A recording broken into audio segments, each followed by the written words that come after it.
Give me just a second here, everyone. Let me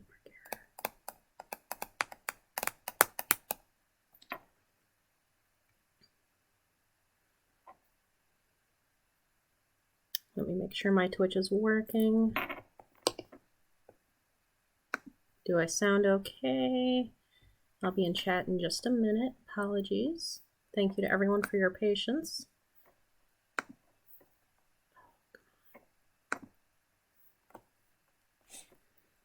Okay, it's giving me a network error.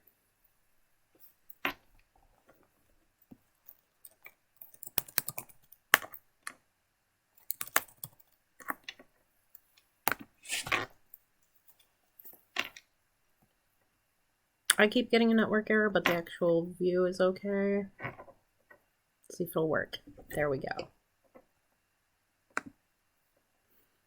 All right. All right, thank you everyone for your patience again. Let me get my script up here. Yeah, let me get this so I can click through my slides. All right.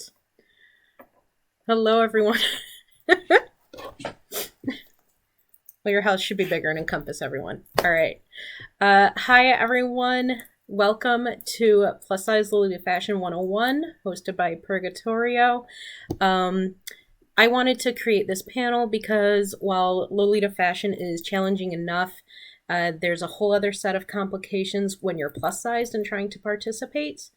This panel is based largely on my own observations, being both plus size and a longtime enthusiast, and just some of my tips and tricks and guidelines to help you get started in the fashion.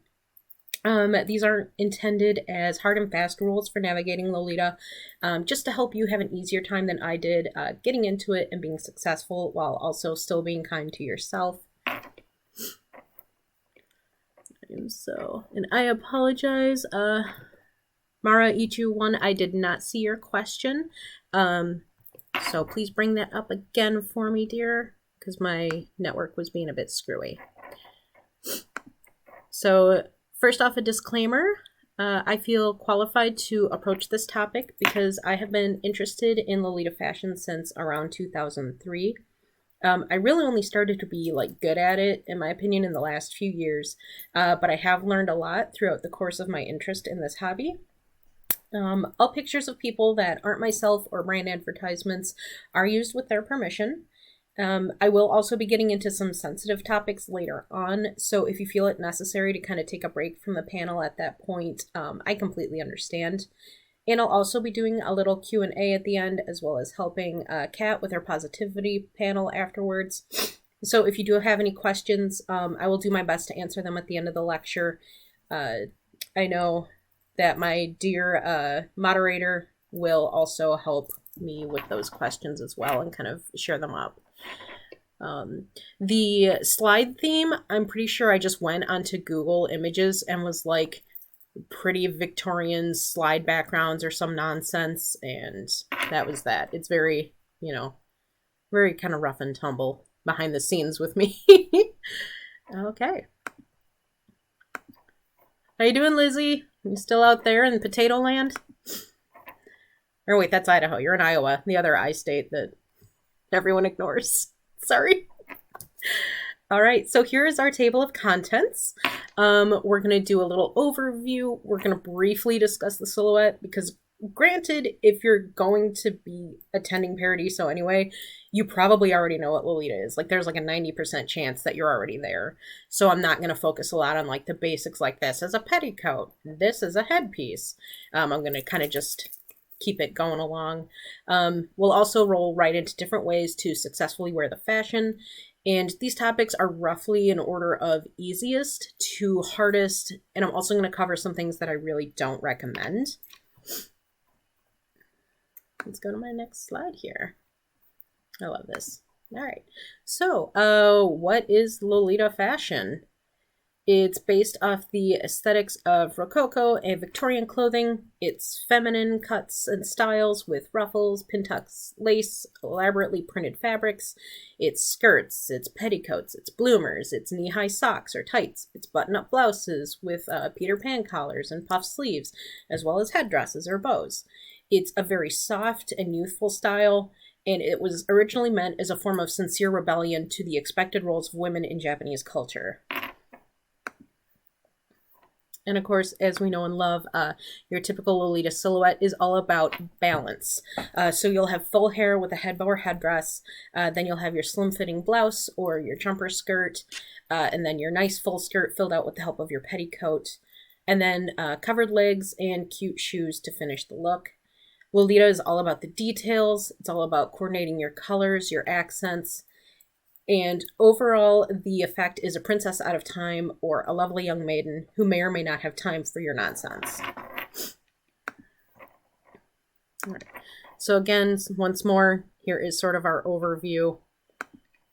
Again, if you know what it is, I'm not going to sit here and detail it all for you because I don't want to waste your time. We only have an hour.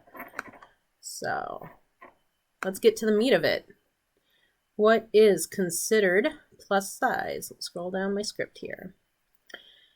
How do we even know what constitutes plus size? There's a lot of arguments and conflicting information. The fashion industry as a whole starts to consider women plus size at approximately a size 14. If you've ever been jeans shopping or bridal wear shopping, you know that a size 14 is anything. I'm a size 14 in pants at Lane Bryant, the plus wear store, and at Old Navy, I'm a 16 or 18. And then when it comes to bridal wear, I'm anywhere from a size 24 to a 28. So there's no standardization. You know, it's sadness everywhere. Men typically wonder, why are women always shopping all the time? Why does it take so long? Because nothing fits how it should. Men's pants, it's easy. It's a waistband and then pant length. And those are your two numbers, and they can find it anywhere, and it always fits the same reliably. It's harder when you're a woman or you were born with a woman's shape because there's so much more curvature to consider. Like, do you have a fuller bottom? Do you have, skinnier hips? Does your waist sit higher than usual? Do you have a long torso? Like, do you have thick thighs, but, you're just skinny? Do you have extra long legs for some reason? There's so many different levels to it. It's a Sisyphean punishment to try and really nail down plus size and women's sizing. And we'd all end up feeling very angry and depressed. So I'm not going to worry too much about really nailing that down. The average waist size of most brand pieces is anywhere from 26 to 30 inches, or 66 centimeters to 76 centimeters. Bust, usually anywhere from 32 inches or 81 centimeters to 36 inches, 91 centimeters. That's an incredibly narrow field, and the consensus is anyone who does not typically fall in that range is plus-sized in Lolita fashion. And that's why I think it's so important to talk about our options as a whole. Give me a little sippy, sorry. Because there are so many more of us that are plus size in this fashion than are not. You probably aren't even considered plus size in American fashion, but you could be in Lolita. And that's why I'm doing this panel, because there's so many more of us. There's dozens of us. So, let's get to our first topic here, fashion that fits. This is the first easiest, relatively, way to wear Lolita fashion if you're plus size, is to find pieces that fit your measurements. Knowing your measurements is key for literally anyone who actually wants to successfully wear this fashion. And that is because your typical Lolita fashion consumer fits a specific proportion of person. Generally, this is narrow shoulders, small bust, narrow waist, very petite overall. This works in countries where the population is fairly homogeneous in terms of physical build. However, in the United States, the unnerving casserole of cultures, as I like to call it, you get a lot more variation in sizing, as discussed above. And America has cornered the market on what it means to be a plus size. So it's really important to know what your measurements are. So headphone cord isn't long enough. I am not prepared. What am I doing with my life? So what you're going to need is a cloth measuring tape. I have no idea where mine went. I have two. No, I have like 3 or 4, and they're all vanished into the ether. I'm going to blame my cats for now. You'll need cloth measuring tape. You can get these for around $1 at Joann's, and you're going to want to measure your bust and your waist. Your bust, you typically measure at the fullest point, which is around the front, across the fullest part of your chest. And you'll also want to be in your best fitting bra if applicable. Let me scroll down and scooch here. Am I missing anything? Okay. I'm trying to keep up with the chat and read at the same time, so I apologize if I miss any comments or any questions. And again, just repeat them at the end, and I will help you as best I can. Your natural waist, as that is where most Lolita garments fall, is not where most people wear their pants, which has been under the belly button at the low waist. Your natural waist is usually roughly 2 inches above your belly button, which will be the narrowest part of your torso. It's kind of like right under your ribs, but before your hips begin. Women and people born with female bodies can see in the mirror that they usually have a natural dip or indentation in their silhouettes at this point, and that is where you measure. It's a little trickier if you're plus size. You may have a hard time finding that spot. And so generally what I recommend to do is lift your arms as high as you can and kind of straighten up your spine and look at yourself in a mirror to find it. And again, use your cloth measuring tape and measure so that it fits snug without squeezing or pinching. At the end in the Discord, I'm also going to have a link of references, and there will be videos on how to measure as well with examples for you. And if you're measuring in inches or freedom units, you are going to need to do a little math. Sorry. I recommend going to Google and using the Google number of inches to centimeters calculator. That'll make your life a little easier. It's going to help you a lot as you venture forth kind of comparing your size to the pieces you find and like. With OPs or one pieces, so they have the whole shoulder built in. This is a jumper skirt. It's also important to know your shoulder measurement, which is usually from edge to edge flat, not going all the way around like your bust and waist. If you're broad shoulder, you're probably going to have a hard time fitting into OPs and blouses there, and you won't be able to lift your arms easily. You're also going to want to measure the fullest part of your bicep, specifically that of your dominant hand, as brand sleeves are not forgiving. They don't care that you're swole. They don't want you to be swole. No swole-litas allowed, apparently. Another tip is to look for pieces that have shirring. Shirring is a panel of fabric that has strips of elastic either sewn directly onto the material or in channels. This gives the fabric a lot of stretch and breathing room so it can fit a variety of body shapes. There also are fully shirred pieces where the shirring panel goes all the way around the bodice. I don't typically recommend that, especially if you're particularly busty, because the tiered rows of elastic can give a sausage casing effect in the front, and it's usually not super flattering. Try to stick to pieces that your measurements fall roughly 3 to 4 centimeters under. This guarantees a comfortable fit, little breathing and sitting room, and it'll help the garment to look and lay better. It also keeps your elastic in the piece from getting stretched to the max. Elastic does break down under repeated stress, much like people, and it will eventually need to get replaced to get the piece looking as it was before. A lot of Japanese brands that have these options are Enchantilly, and Maximum, which Maximum specifically has a plus size line called Lovely Size that goes up to a whopping 170 centimeters, 170 centimeters. And that's according to their website, and that's crazy impressive. Like, I'm super stoked every time I remember that fact. Metamorphose also has a plus size line, and for more affordable options, so does Bodyline. Bodyline doesn't like to restock. I don't know what their deal is. Hopefully they're working on it. Innocent World also does multi-size pieces from time to time, and Angelic Pretty, of course, re-released Honey Cake not too long ago in a bigger size than the original release, with a bust up to, it says 105 centimeters. I thought it went bigger than that, though. Although, someone double check that for me. I have 105 centimeters, but I feel like it was closer to 120. Last website before Meta, that would be Maximum, which is spelled Maxicimam. Yep, thank you, IUCAT. I will also have a link to that. I will have links with all of these brands and other helpful websites listed in my references folder that I've developed. So the problems sometimes with this solution is that the piece can be measured wrong. Or it's just, there's human error in actually measuring. Sometimes it should fit and it still just, it doesn't for some reason. And that most often happens when the majority of your bust is in the front and the shirring is all in the back. It throws off the proportions of the garment and doesn't give you the stretch where you need it, and it doesn't look or fit well. Or because there's no length added to the bodice of the garment, you end up with a baby doll look to the dress instead of a more flattering fit where the waist sits where it should at your natural waist. So this takes me to the next suggestion, which is custom-made garments. Yes, I will be repping Fan Plus Friend. Don't you worry about that. So, if you have a longer torso than average, you need more room in the bust or waist, or you straight up, you're just having a hard time finding pieces that will fit and flatter you, you may be interested in custom garments.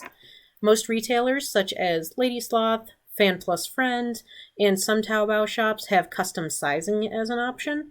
It's a simple way to make sure you have a piece that fits you from the get-go. And the cons to this are that, again, if you mismeasure, you risk getting an item that does not fit. I've also ordered custom sized pieces before and found that when they hear bust of 115 centimeters, they do not do a full bust adjustment like you might need. Generally, what they will do is cut both pieces roughly equal. So it may not still fit well through the bust because it's not cut to allow the room of a bigger cup size, just to cut to accommodate all around. It's also often more expensive than buying a pre-made piece because a pattern will have to be drafted to your measurements, which takes time. There may also be things that weren't thought of, such as adjusting for a broader shoulder or a longer torso. And most of these issues are evident with blouses. Jumper skirts and skirts, you can definitely get away with fudging it a little bit more. Michigan Com, Best Com, come at me. So, if that's not an option, and if you're feeling wily... Oh, I'm sorry, there's my custom size panel piece. Why am I so bad at this? But so you can see, there I am. I'm actually wearing Fan Plus Friend. And then the lovely Elizabeth, she is also in some custom orders. I believe her dress is Lady Sloth. I'm not actually 100% sure. I'm sorry. Her blouse is actually Lady Sloth. I know that. And that was actually standard size from them. So it fit her right off the rack, which is always a great feeling. There we go, Handmade. Must have skipped that slide when I was overlooking things. I apologize, everyone. So, what the hell? Where's my alterations slide? Because now I'm at Handmade. Give me just a minute. I'm sorry. Oh, we got this. Alright. So yeah, Handmade. If you have a sewing machine and you plan on making pieces yourself, if you're not already a practiced seamstress, it can be terrifying.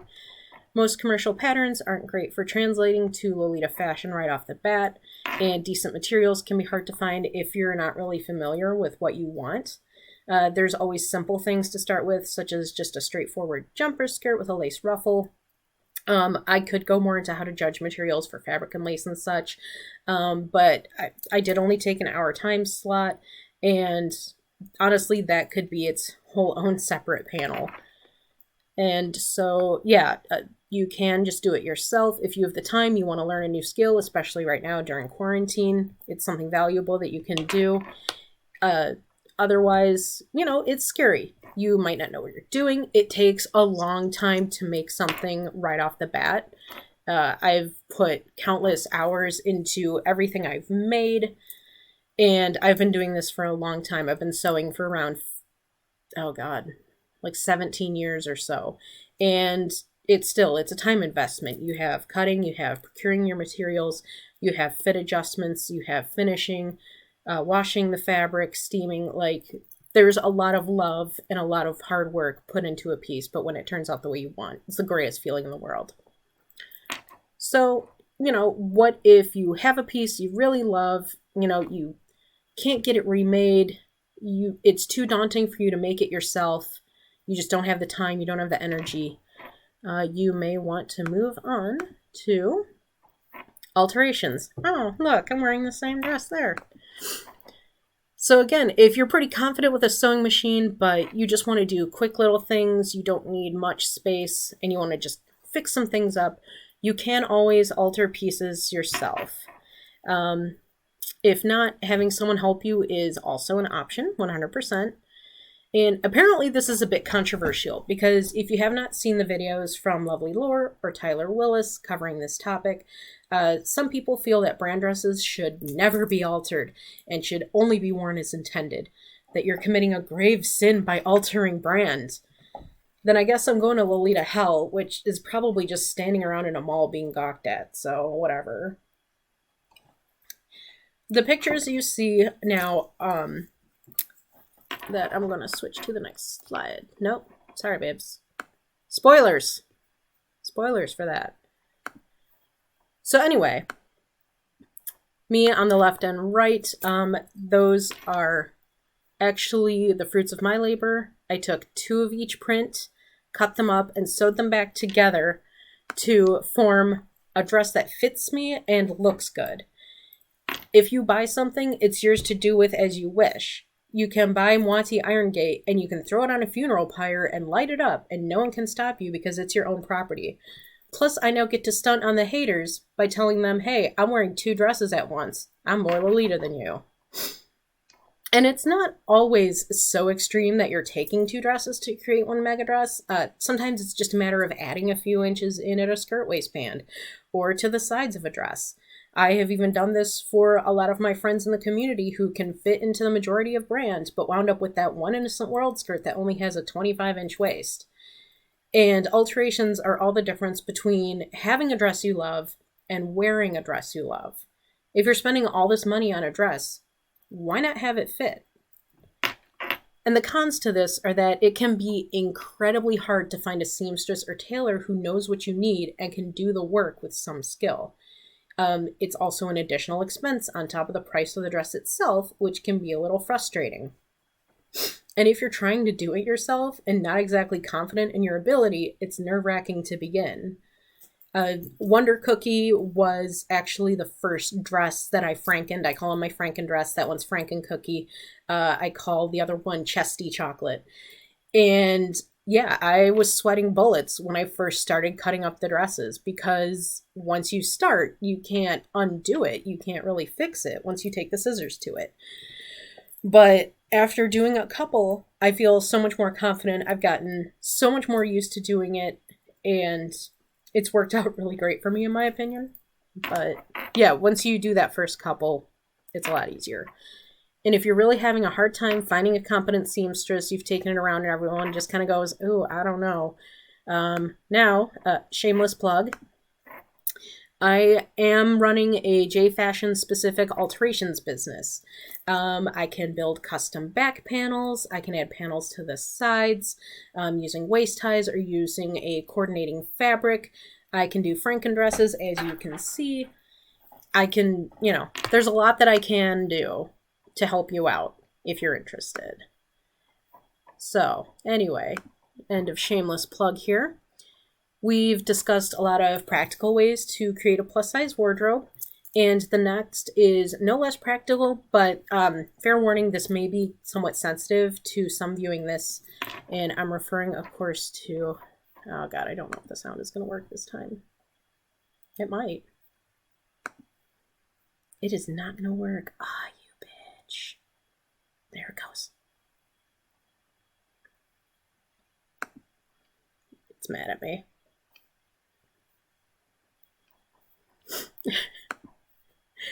I'm just thrilled it worked this time. If you watched during Techo, the sound didn't work. So I'm doing it. I figured it out, guys. I'm learning how to do Twitch. I'm so proud of me. Hands up for me. So weight management.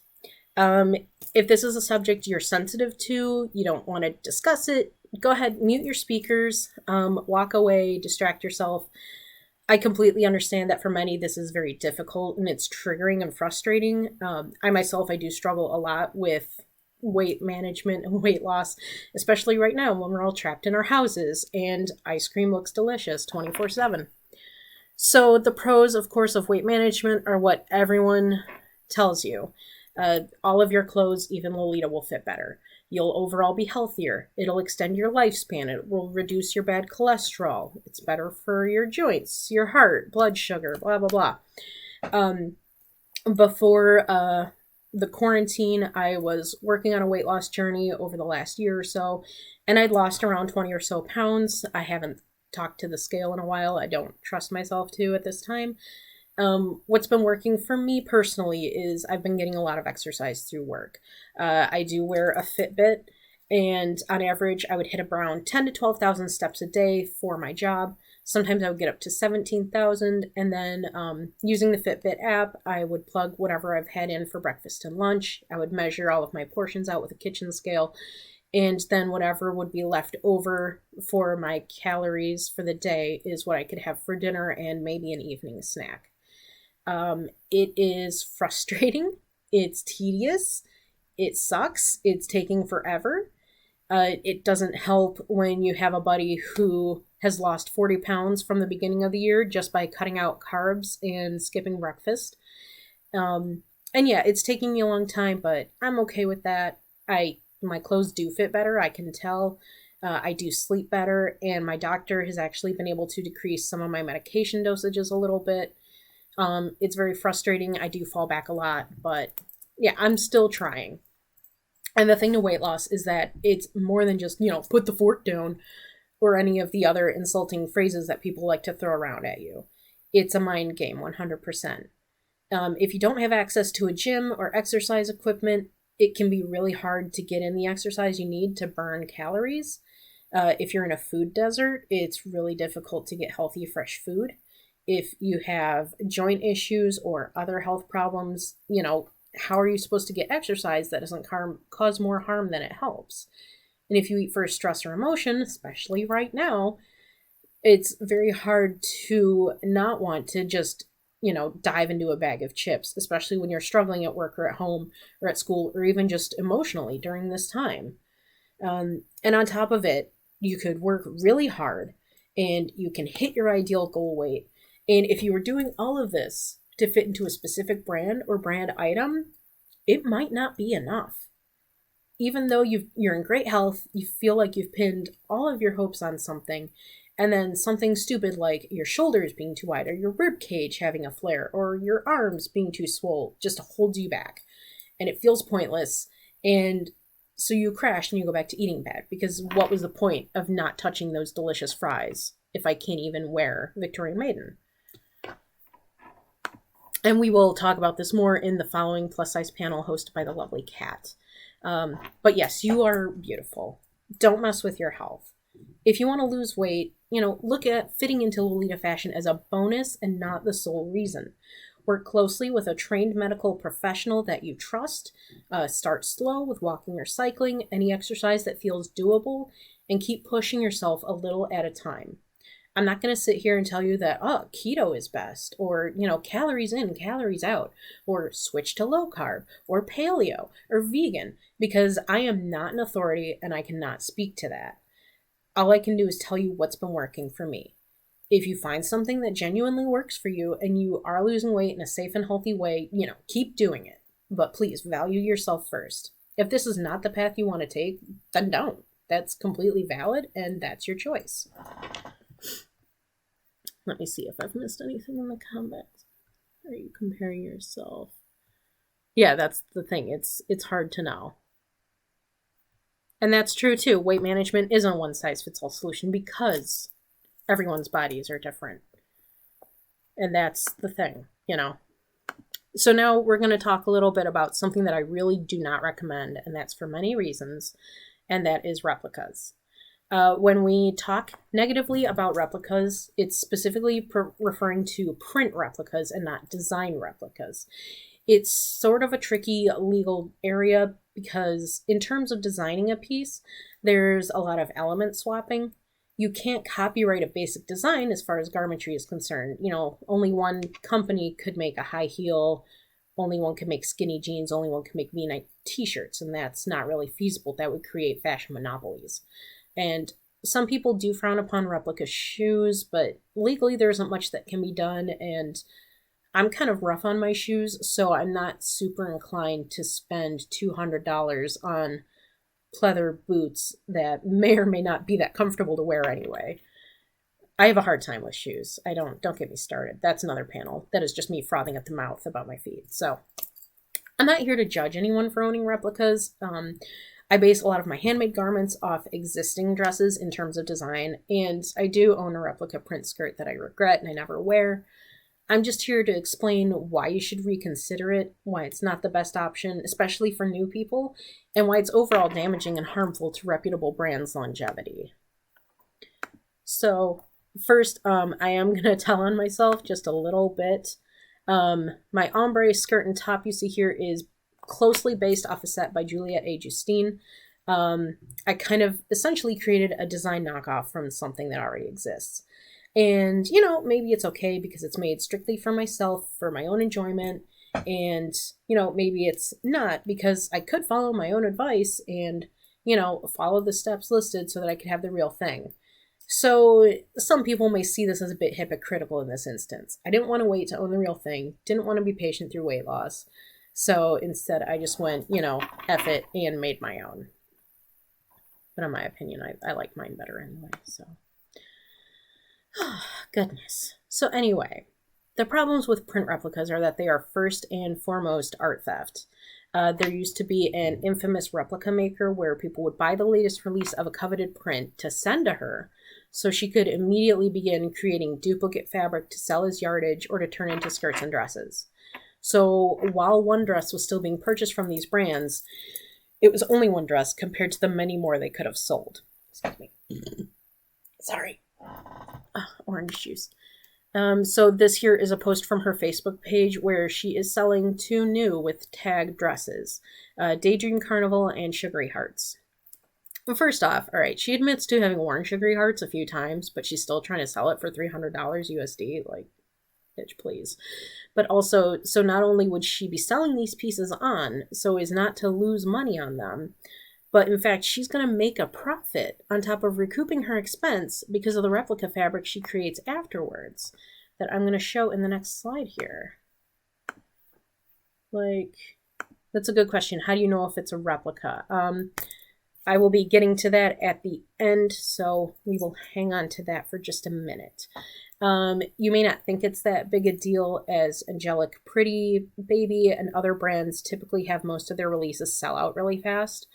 And there are multiple large brands such as like Louis Vuitton, Coach, and others who constantly have problems with knockoff and counterfeit products. And the thing is, it does affect these designers. And brand shops, for all their popularity, are still incredibly niche and small potatoes in comparison to these other companies. Art theft has a far larger impact on viability. I will say that the main way that if you're new, if you're worried about buying a replica, generally the best thing to do is the price way too good to be true? You know, does it look like a new dress?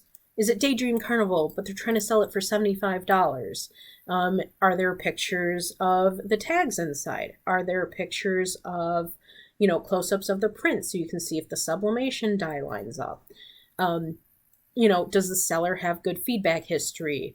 Do they have it listed as just, you know, garbage text across the top to pull in as many views as they can? Like Lolita, cute, fashion, kawaii, J-Fashion, you know, alternative, frilly, doll, blah, blah, blah.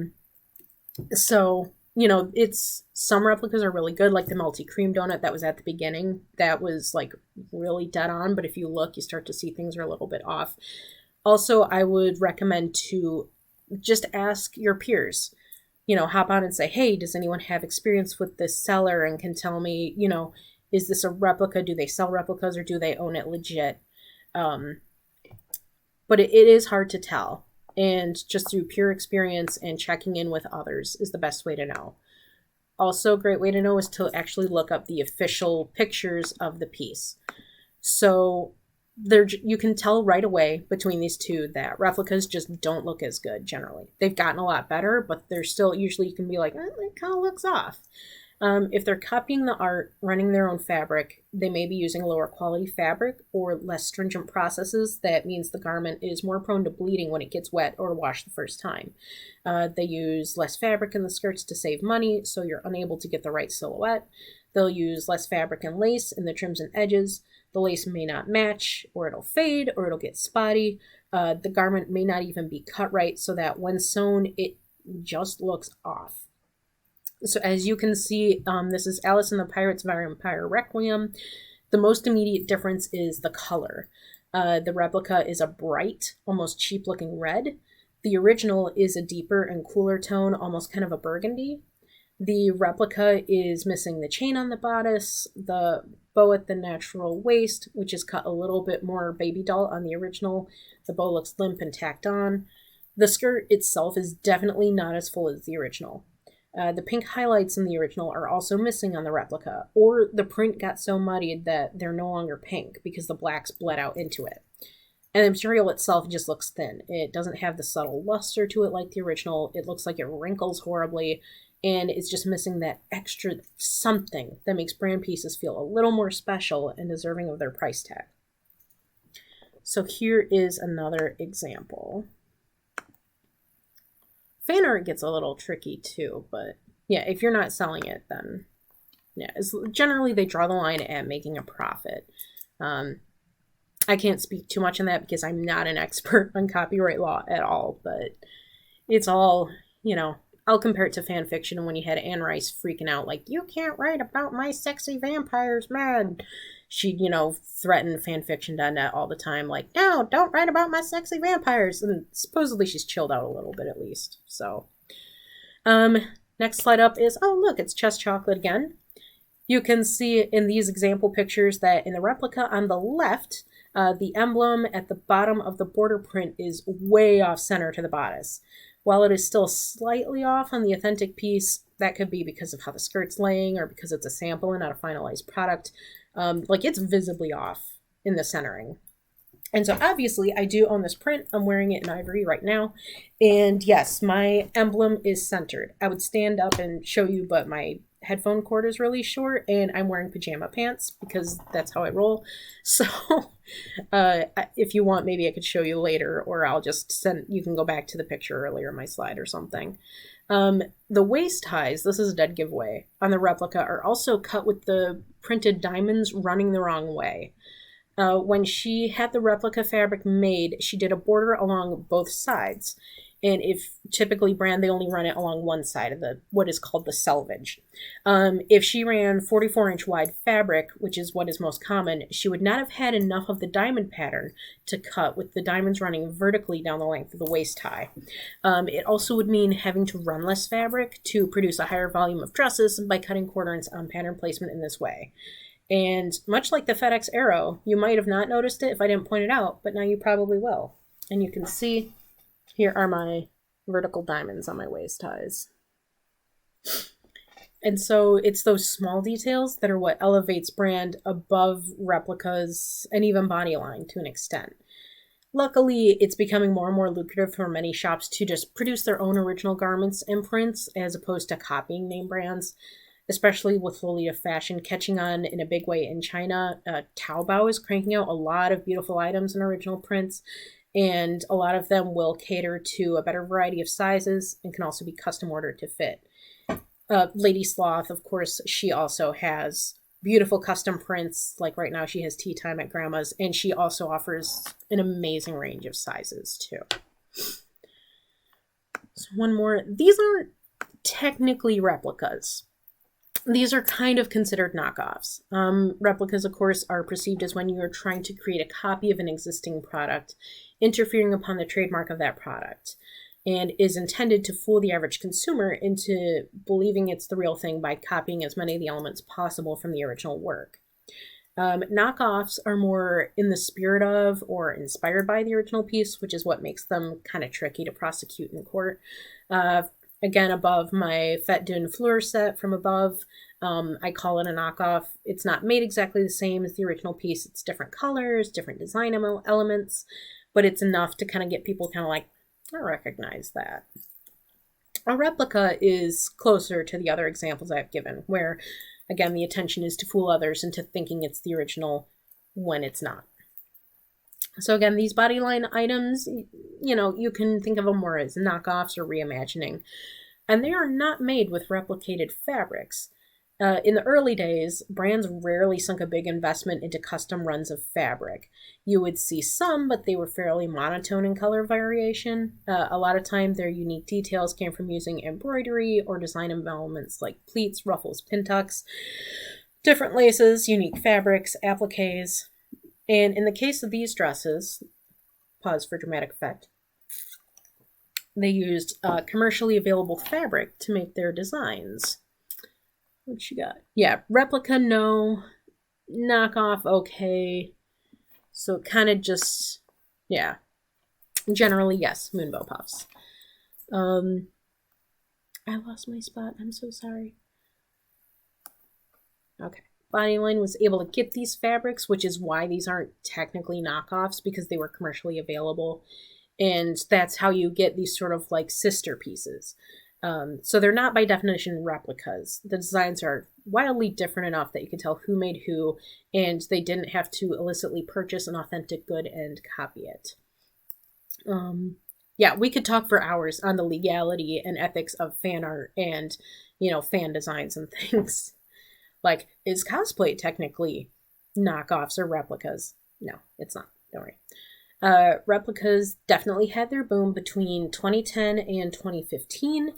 That was when the internet started to really explode with demand for these fashion pieces, and most brands hadn't accepted the idea of international customers yet. They also wanted to keep their overhead small and support local fans first. Many didn't even have English online shops, and Baby didn't even accept foreign credit cards when I first took an interest in the fashion. And you would have to perform an international bank transfer to even buy anything from them for a long time.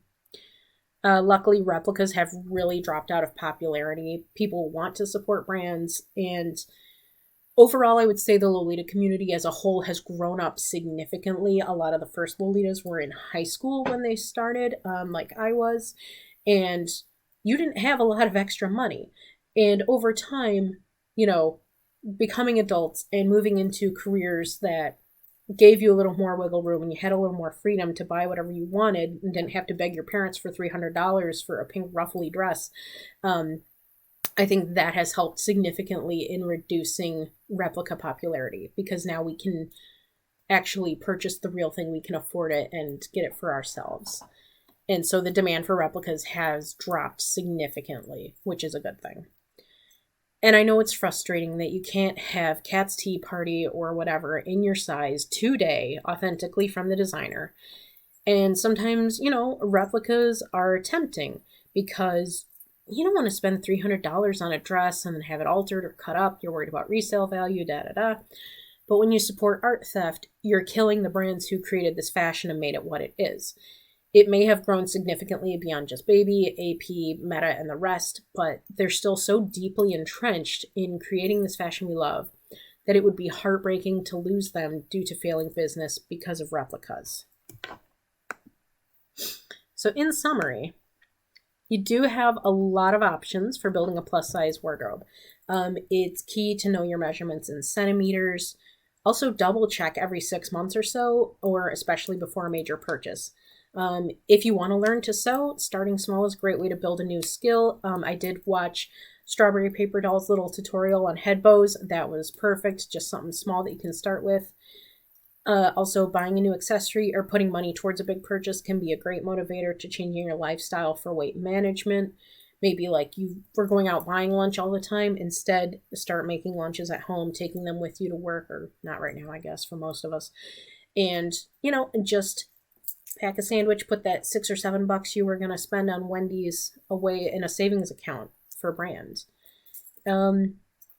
Read reviews on various shops that offer custom sizing, ask questions of the designer themselves, be specific about what you need, and read reviews for seamstresses too. If you're approaching one in your area for alterations, find out, ask them honestly if they're comfortable with working on the garment and doing the changes that need done. I started my business because I had a lot of girls in my community who would go to seamstresses who would tell them, yeah, we can replace the elastic for you. And then they didn't replace the elastic. They just pulled it tight so that it was broken elastic, and they just pulled the excess stretched out warped elastic out and then just tied it off and just left it. So you no longer had any give in the shoulder. It was, I was pissed. I was pissed on behalf of my friend. She paid money for that. I was so mad. But yeah, ask them honestly. Just be like, have you worked on something like this before? If you know a seamstress who will help you, you know, an aunt, a grandmother, a badass best friend, ask them, see, you know, if they're willing to help guide you through adding panels, replacing elastic, things like that.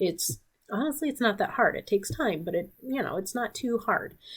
And if you see a great deal on a dress that looks too good to be true, ask more questions of the seller and ask your local community. Ask for pictures of the brand tags, any other identifiers, and just be careful about supporting art theft. All right, so I do have about 20 minutes. I'm also going to be sticking around for the following body positivity panel. I'm pretty excited about that, working with Kat on that. We do have, we got a little time, so I'm going to kind of roll back and see what I can find. Cousin dresses, yeah, that's a good way to put it. Cousin dresses, sister dresses. You know, it's like your eyebrows. They're not twins, they're sisters, so they'll each have their own general elements. All right, so now is kind of, you can't copyright things like bow placement or bow design. The Otome sewing patterns are an excellent reference point. I believe the tricky thing there is that they are all in Japanese and all of the sizing is in Japanese. So you're going to have to do a little bit of mental gymnastics. You may also have to learn how to do pattern adjustments to embiggen them. Lots of Simpson references. Embiggen them to comfortably fit your body. And so one of the tricks I actually did, let's see. Yeah, the patterns from Otome no Sewing, the patterns from the GLBs, those are totes okay. That's why those patterns are in there, because a lot of girls had to make their own brand. Even in Japan, a lot of girls had to make their own pieces in the beginning. Embiggen is the most useful word to come out of The Simpsons, I swear to God. Like, I use it in everyday conversation. No one even questions it. It's just become part of the American lingo. I do actually talk a little bit about the GLBs. I have a YouTube channel. It's called OK Bloomer, and it just kind of is talking about historical things. Yeah, that's true. Puvi's got a good point.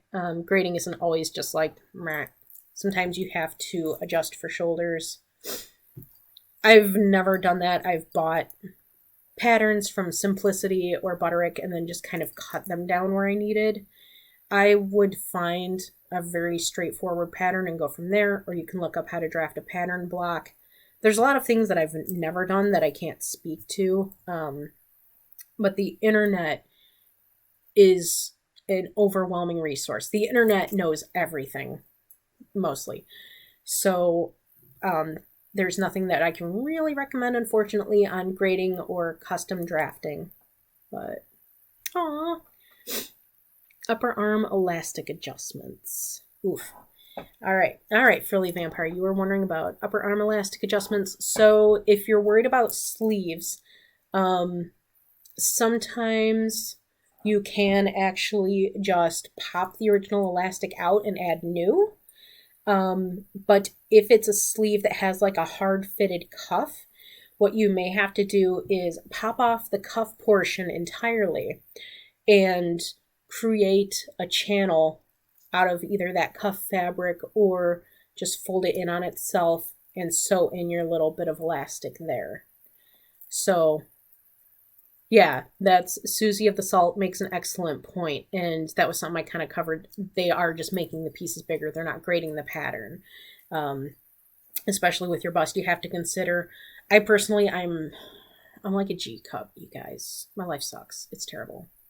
It's not worth it. Big boobs aren't fun. I don't care what anyone says. Rock small boobs. You can wear all the cute tops. And so you have to literally...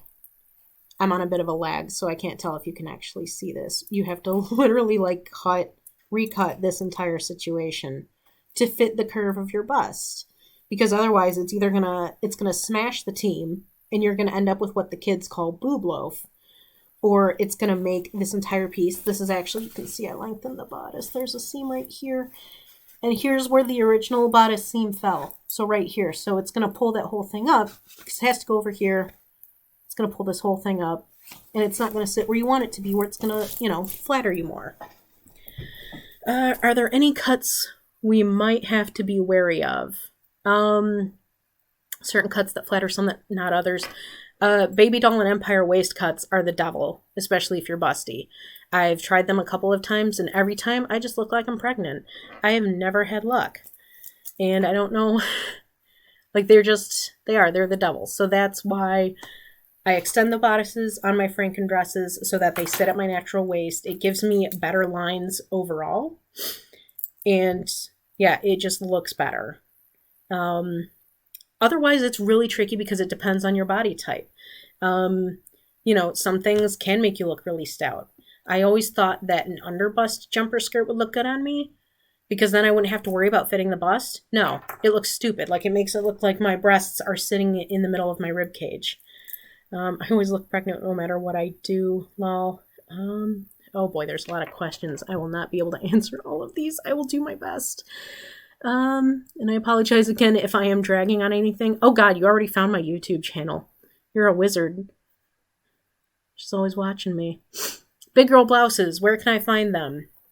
I don't have a lot. I'll be posting a link in the Discord. I have some resources and reference information listed out for y'all. Real nice. I make my own blouses because I'm that bitch. And it sucks and I hate doing it, but I've gotten a lot better at it. Lady Sloth does custom sizing. The Facebook group, Positive and Plus Size Lolitas, they are constantly linking to sellers that will do custom pieces. Blouses are such... I put my jumper skirt on one boob at a time. Bless you. I love you, Droid Princess. That is quality. Who makes great waistcoats and dandy blazers, jackets? I'm going to go with Fan Plus Friend. Unfortunately, I don't know a lot about Plus Size OG or Cadona Fashion. Do we even still call it Cadona? I don't think we do. But that would be a great place to start. Also, maybe look around at, honestly, like maybe Goodwill. Look at their sort of suit jackets, and you can usually kind of tailor things down to fit you a little better and fit the aesthetic. There's a great video by Bernadette Banner on YouTube. She does more like Edwardian clothing, but they do actually kind of go over how to tailor a modern made jacket to fit the look of Edwardian or Victorian. Binding. All right, I'm glad that came up. I didn't mention it in this panel, and I'm going to have to add it at some point. I do not recommend binding or corseting. Obviously, if you are a trans person, you have a much different experience than I do if you're female to male. I can't speak on that at all. Binding was very popular in the community for several years. Girls would be buying up, or at least people with breasts would be buying up sports bras and things. And my concern and issue with binding, and there's probably more resources now, so it's easier to do it more safely, is you're compressing your, not just the skin and the fat, but also your blood vessels. You can be compressing down into muscle. It's similar to corsets where if it's not made properly and you're just cinching and cinching, you know, the life out of yourself, it can cause damage. I don't know if it'll necessarily crack a rib or anything, but on the whole, I do not recommend binding for that reason, because a lot of people don't necessarily do it safely. They don't know how, or you're wearing the binding for way too long, and it can cause physical damage to yourself.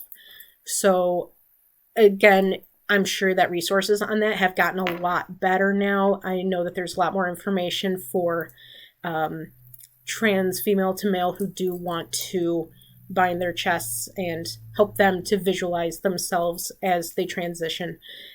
So yeah, I can't really speak to that. And also I would just say, you're already wearing so many freaking layers in this fashion. Like, I'm wearing a bra, I'm wearing a blouse, I'm wearing a jumper skirt. You know, I would be wearing a petticoat if I wasn't trash. I'd be wearing tights, I'd be wearing bloomers. You know, in the summer, that's a crap ton of fabric between your body and, you know, fresh air. You're gonna sweat, you're not gonna be comfortable. And for the love of God, if you're paying all this money for a dress, you should at least be comfortable. And I understand that when binding is done properly, it is comfortable. But it's one more layer between you and, you know, fresh air and safety. So I would recommend to flatter your body first and leave binding and waist training and things like that to extreme situations, or if you are in a transition period. Yeah, so I don't personally recommend it, but yeah, I am not an expert on binding. I've never done it. Yes, Teja Jamila does have amazing plus size tights. She does custom patterns. She'll do custom orders for you. What else do we have? Yeah, Boob Loaf. We do not have enough butter for Boob Loaf. Yeah, Baby the Starshine Bright does have some beautiful blouses. I'm glad to hear that they've gotten a lot more comfortable. Some blouses, even if they'll fit you through your bust and waist, they'll still be, as discussed, they'll still be tight on your arms, especially like I kind of have ham arms that I keep hidden. Yes, thank you for the link to plus size OG friendly companies. Yeah, handmade blouses. I'm making another one out of chiffon with pin tucks because apparently I just hate myself and I keep getting, I keep going, yeah, I want more chiffon pin tuck blouses. It's fine. I won't end up crying on the floor of my sewing room. Let's see. Infanta tights, yep. I actually, Roshi, I'll have to look that up. Yeah, a lot of my tights were like just solid color, $5 from Target. There's a couple of tights I found on eBay, of all places, that are super stretchy and come in a lot of great colors, and they look good with everything. What else? And I do like Sock Dreams as well for tights and socks. They do a great variety in colors. They have free shipping in the US. Really affordable, really friendly, good customer service. WeLoveColors.com. I haven't shopped with them yet, but I've heard good things about them. My issue with tights I find is usually through my thighs. Like my calves are kind of stocky because I do a lot of walking. And, also the constant pressure of hauling this situation around. But it's my thighs where I usually have the most fit issues. So definitely check into stretching. Or you can also actually cut down full-size tights to thigh highs if you need. I know there's tutorials online for that. So what else? But yeah, being plus size is hard enough without being like, yeah, I want to wear this niche fashion meant for, petite Japanese women. That sounds like a good time. That doesn't sound like it's going to end with me drinking in the shower again. So, there are also plus size sales only groups on Facebook, which can be a hit or miss in my opinion. You end up with kind of some like meh stuff being sold on there, or you end up with the plus size friendly, and it's because it goes up to a 36-inch bust, and it's like, you're gonna call that plus size? You're gonna come into my house and insult me by telling me this dress is really cute and plus size when it's not? Like, so there's that for sure. But yeah, I've started wearing a lot of tights because, yes, or it's a head bow, plus size friendly. Yeah, of course it's gonna fit. Like, come on. Unless you've got melon head, like, yeah. I've started wearing solid color tights because I also find they just give me a nicer silhouette overall. They help visually lead the eye up all the way the leg. They make your leg look longer, and they lead your eye visually up into the rest of the gown. I do own some over-the-knee socks, or rather they're under the knee because, again, chonk. But because they break up my leg visually, like just under my knee, they can actually kind of make me look bigger through the leg. You can layer those as well. Yeah, pins are plus size, is true. You can layer your under the knee or over the knee socks with a solid color tight. That also helps with keeping them to fit. And if you're not going to shave for 2 years, it helps hide your leg hair a little bit. But yeah, so I prefer long tights or thigh highs with a good garter and some good strong glue to keep them up. Yeah, Torrid has some good things. Sometimes you're going to have to get creative and just go to normie shops. Torrid's okay. They're a little pricey in my opinion, but they at least kind of vibe with the alternative aesthetic, which helps.